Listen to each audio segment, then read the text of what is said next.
An apostle. What is an apostle? We don't have many apostles, I'll tell you that. In our customer base, there's not a lot, but I'll bet just about everybody has at least one. An apostle is a raving fan, a business advocate, somebody who is out there in the marketplace preaching the gospel for you. Incredible word of mouth. They're like an unpaid salesperson who is helping you. Now, you don't have to ask them for referrals. What do? They send it to you. How many of you have at least one apostle that you can identify just like this? One apostle. And what value would you put on apostles? Priceless. Priceless.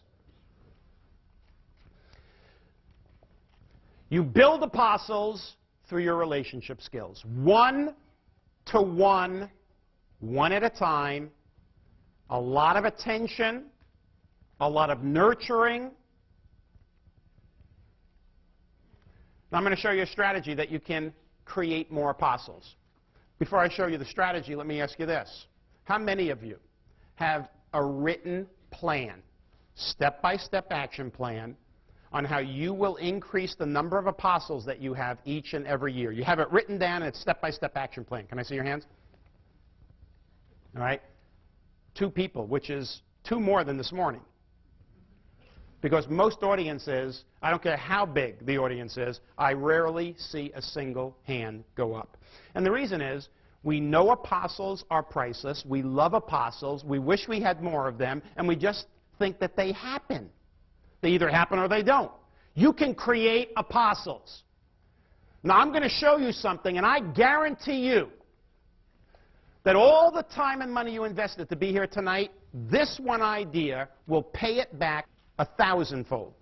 But you need to go back and do it. And herein is the big problem. Unfortunately, many of you will not. You'll say that's a great idea, and you'll go back and you'll get back into the routine of things, and you won't put this into play. By the way, you don't need many apostles to have a significant, sustainable impact in your marketplace. Significant, sustainable. How many apostles do you think you need? It's not a lot. How many? 12. There's a good number. I don't know what that number means. Has a good ring to it. 12 apostles. That's what I want you to shoot for. 12 apostles. Significant, sustainable impact. You only need 12. That's it. Now here's my plan for you. However many apostles you have today, let's say you have 3. Right? And by the way, you may think you have 3, but I bet many of you do not. A true apostle. I've been in business 30 years as a speaker. I probably don't have many more than 12, because it takes work.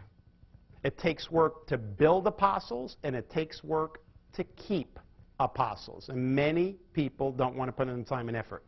But it pays back in immense dividends. And here's how simple this is. This is as simple as it gets. You ready for this? Here's how you create more apostles. Number 1, I want you to write down the names of all your apostles. And again, I'd be surprised if many of you had more than 4, 5, 6. 6, I would be shocked. Real apostles. I'm not talking about good customers. I'm talking about apostles. People are out there just preaching the gospel for you. Number 2, I want you to look at the names of those apostles that you write down, and then I want you to write out a list of things that you do with those apostles that you might not do with your other customers, or things you do with those apostles that you do with other customers, but you do more of it and you do it better with your apostles. Now, what do you think that might be? Now, I want to show you how this works, because there's a little catch here. So those of you who have apostles, if you were going to write one thing down that you do with your apostles that you might not do with any of your other customers, or you do it better or more with your apostles than you do your other, what would that be? What would you write down on that list? Anybody? Communicate. All right, now, I was hoping I'd get something like that. All right? Here's why I asked for this, because I knew I'd get something general. I communicate with them. All right? Now, that's important, but watch what we're going to do here. I want somebody looking at this list Another person in your company looks at this list and they say, I communicate with them. What would they do? What does that mean, I communicate with them? Is that open to interpretation? Yes. How do I communicate? How often do I communicate? What mode of communication do I use? Now, so let's get specific. I'm looking for something that I write down that somebody else could look at for the very first time and say, I know exactly what to do. It's spelled out right there. So let's go back to I communicate with them. Give me a specific. Family. So you get involved with them in family-related activities?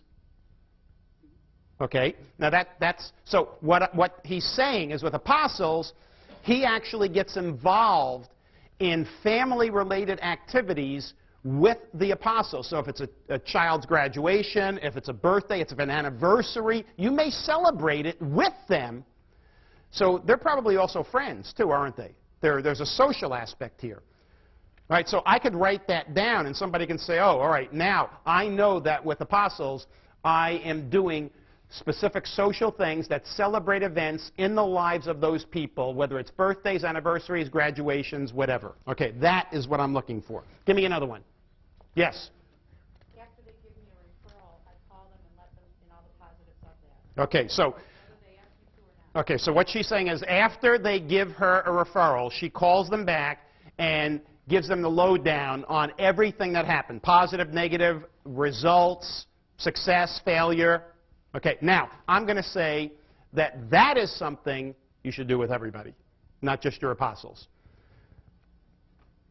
You should do that with everybody, because you're going to get a lot more referrals that way. But, okay, but it is something that is very specific, and I thank you for it. Anything else? One more, ladies and gentlemen, all the way up there. Take them to seminars. You take them to seminars. Do you have one with you? All right. Are you an apostle? Take them to seminars, educational activities. All right, so these are the types of things that I want you to write down there. As many as possible. Now here's the last step. Last step. I have my apostles. I have what I do with them in as much specificity as possible. And then third and final, I want to write out a list of current customers that you can turn into apostles. Now, here's the catch. However many apostles you have written down, let's say you have written down 4, I want you to write down twice as many customers, like 8. If you have 5 apostles, you're going to write 10. If you have 3 apostles, you're going to write 6. I do not want you to get carried away and write down 20 if you have 3 apostles. It's going to fail. It's going to overwhelm you. All I'm asking you to do is however many apostles you write down, put down twice as many current customers, good customers, who, if nurtured the right way, can be converted to apostles. So, with the names of these customers, what are you going to do with them? More of the stuff. You're going to do more of the stuff up there. The things that you do with your current apostles, you're now going to do with these targeted good customers who you want to convert to apostles. And here's what I'm telling you. You will convert, guaranteed, half of them. So in the next 2 to 3 years, if you do this, each and every year, you'll double the number of apostles that you have. If you start with 3 in 2 years, guess how many you'll have? 12. 3 years, you start with 2, you're going to have more than 12. You'll have 16. But that is a specific plan. And by the way, this should all be done on a single sheet of paper. You put it in a page protector, and you have it where you see it.